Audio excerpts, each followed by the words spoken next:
Terus kenapa kok tuyul itu ngambilnya hampir rata-rata di rumah orang? Kenapa kok nggak di mesin ATM atau di bank, di BI gitu yang duitnya memang banyak gitu Ustaz? Mungkin mereka bingung. Bingung dengan berangkas kali ya? Iya, bingung sama berangkas nih.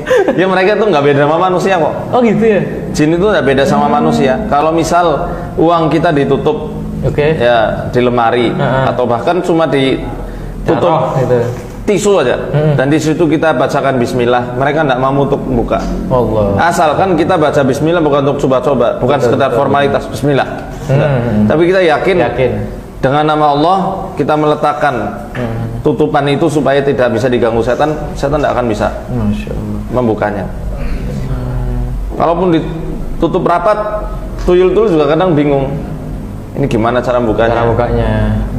Kecuali yang memang ada ilmu sihir yang lebih tinggi lagi, seperti babi ngepet. Nah, dengan gesek-gesekan apa namanya ekornya ke tembok, uang-uangnya bisa dia ambil, perhiasannya bisa dia ambil.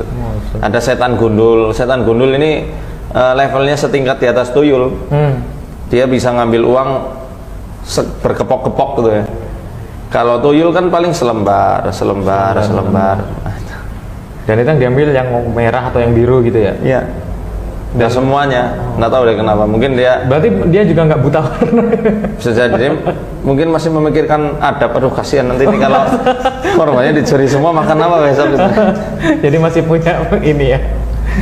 Belas kasihan ya, peri kejinan, peri ketuyulan.